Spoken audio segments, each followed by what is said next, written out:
Fala pessoal, tudo bem? Professor Jean Grafia, segunda fase FUVEST. Jean, eu não sei como estudar para a segunda fase. Gente, tem que resolver exercícios. Você precisa entender como a banca aborda as temáticas. E muitas questões elas tornam a se repetir, mas claro, com uma outra roupagem. Então, é necessário fazer questões. Já não sei onde encontra, eu queria um material organizado. Aqui na descrição tem a loja do Gabaritagel. Clica lá, materiais impressos, vai chegar na sua casa via Sedex, rapidão. Bora para a questão, que essa questão é muito boa. É uma questão que vai falar da relação homem-natureza no espaço geográfico. O homem, ele faz o que com a natureza? A transforma. Então, ele ocupa aquele espaço natural e vai desconfigurar aquele espaço natural ou para uma atividade agropecuária ou para uma atividade ligada à indústria ou até para a construção ali de uma cidade.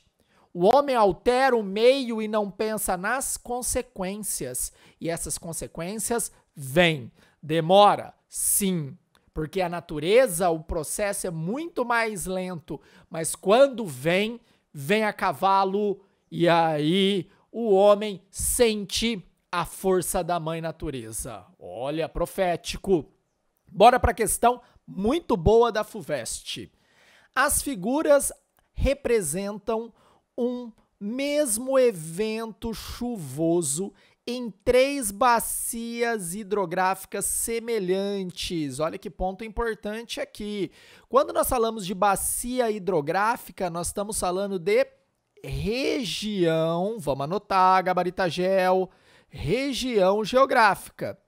Então, nós utilizamos uma bacia hidrográfica para delimitar o espaço geográfico. Tá, Jean, mas o que é uma bacia hidrográfica? Me explique. Sim. Vem cá. Uma bacia hidrográfica é uma área de captação de água. Então, aqui você tem um rio e 2 interflúvios. Guarda esse nome, ou 2 divisores de água. Aqui é o divisor 1 e aqui é o divisor 2. É uma área mais alta em relação à topografia. E aqui você tem quem? O rio. O rio ele vai escorrer onde? Na parte mais baixa da topografia. Então, toda a água da chuva, então você tem aqui, chuvas, toda essa água, ela tende a escorrer a barlavento em direção à parte mais baixa da topografia. Então, é uma área de captação da água da chuva. Tudo bem? Tranquilo até aí? Tá. E os afluentes também vão escorrer a água para esse rio principal. Numa época de muita chuva, vamos imaginar o verão de uma região tropical, que é chuvoso, principalmente no final da tarde, a chuva convectiva, vamos anotar isso aqui é aula, não é gabarito apenas de questão. A chuva convectiva, que é rápida e volumosa, o que pode acontecer com esse rio? Isso mesmo, ele extravasar a sua margem e aí, inundar. Vem cá, como chama essas áreas aqui, que é uma delimitação entre o curso do rio e a margem? São os diques marginais, diques aluviais, beleza? Vamos lá, vamos continuar, olha que legal essa questão. Mas em diferentes situações de cobertura vegetal e uso da terra.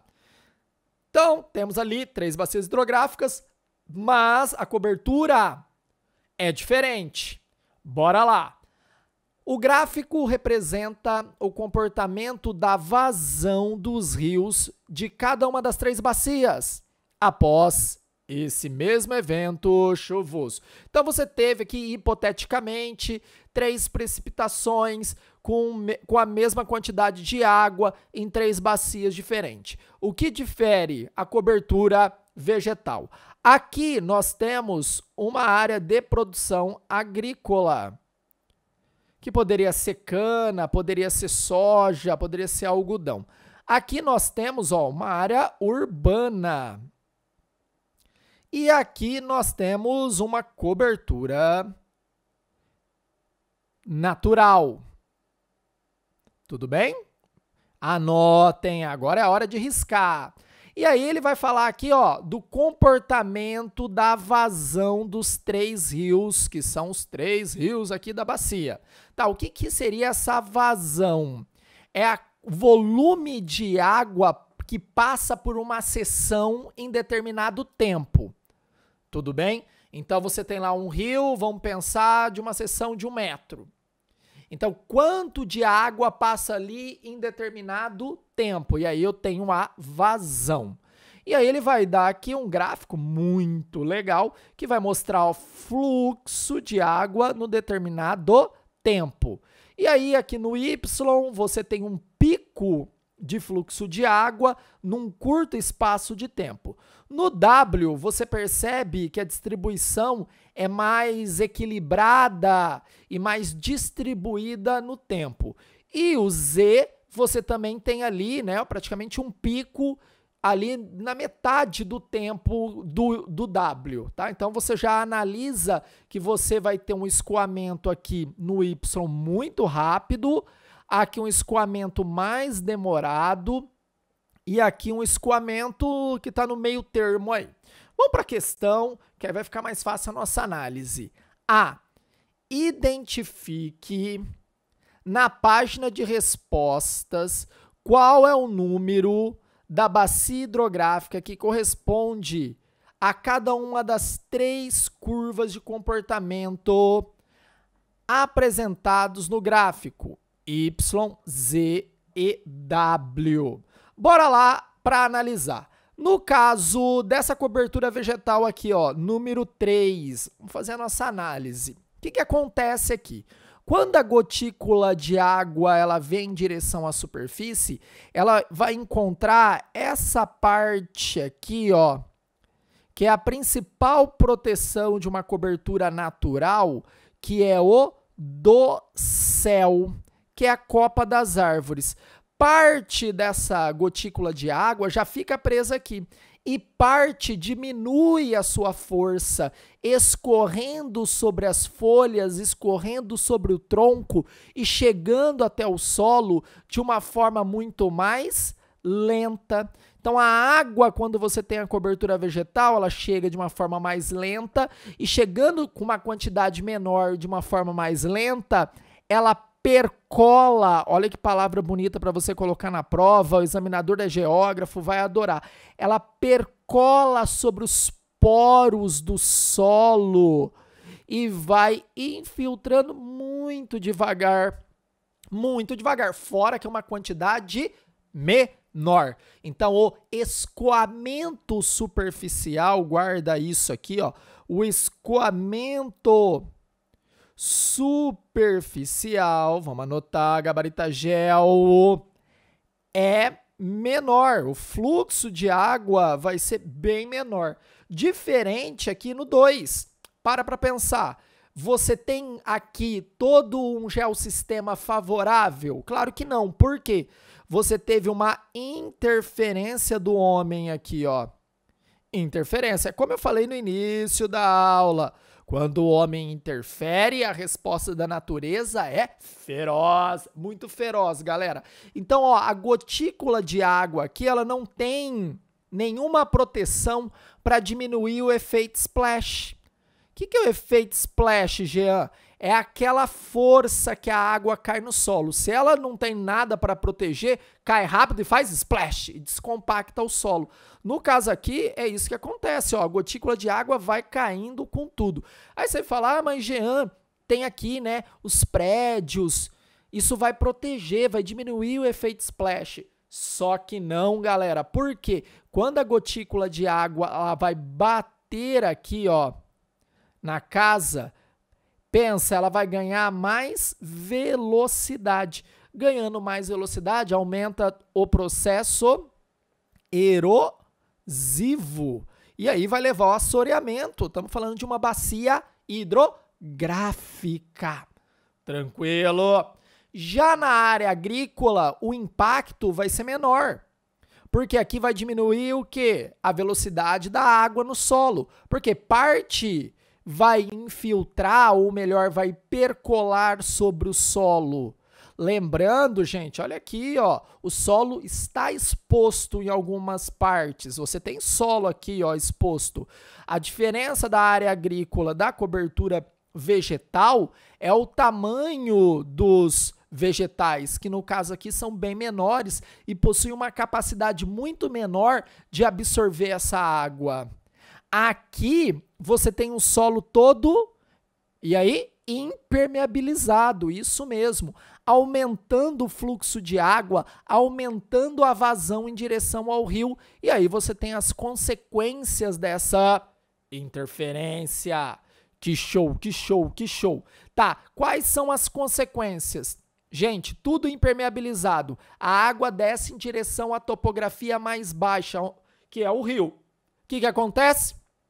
Isso, enchente, alagamento e inundação. Nós podemos ter um processo intensivo de extravasamento das águas do rio no momento que você tem uma chuva muito intensa. E qual que é um dos problemas também? Se esse rio nessa bacia hidrográfica ele tivesse sido o quê? Canalizado. Gente, se o rio tivesse sido canalizado, aí o problema é maior. Porque quando você tem um rio ali com todo o seu processo de escavar, depositar, o rio meandrante, toda a área de várzea, essa área de várzea protegida com APP, né, a área de preservação ambiental, que é a mata ciliar. Gente, o impacto seria muito menor. E um rio canalizado que muda toda a sua dinâmica, aí a coisa fica feia. Vamos dar uma olhadinha na B? Olha aqui, analise e explique a seguinte afirmação. Presente em estudos recentes de avaliação do impacto humano em processos físicos da superfície, a forma como utilizamos a superfície terrestre por si só já se constitui num quadro de mudanças potencial para desencadear, olha aqui a palavra, ó, isso daqui é o gatilho, eventos extremos com efeitos indesejáveis. E aí ele pede um exemplo. Perceba, é um exemplo. Jean, eu gosto de falar pro cara que eu manjo. Vou colocar 50. Não, cara, tá pedindo um. Pelo amor de Deus. Tranquilo, é um só, para garantir toda a sua pontuação. É aula, você tá vendo? Não é gabarito. Tem que acompanhar, analisar, riscar. Você está na segunda fase do vestibular mais concorrido do país. Bora ver as respostas. As melhores respostas, galera, possível. Vê se a tua resposta chegou nisso. Alternativa A, o Y é o 2, o Z é o 1 e o W é o 3. Vamos dar uma olhadinha? Aqui é o Y, ó. O 2, você percebe que o fluxo é mais rápido, a água escorre em direção ao rio rapidamente, provocando alagamento, enchente. Vamos dar uma olhadinha? Aí você tem o Z1 aqui, que é um pouco mais distribuído o escoamento. E depois nós temos o W aqui no 3, que é a forma mais equilibrada. Bora ver a resposta número 2. A modificação do espaço geográfico, retirando a cobertura vegetal e impermeabilizando o solo, altera o escoamento superficial das águas da chuva de uma determinada região, diminuindo a percolação de água no solo e aumentando o fluxo em direção dos rios, provocando enchentes e alagamentos. Galera, top essa questão. É Gabarita Gel. Tamo junto até a sua aprovação. Valeu!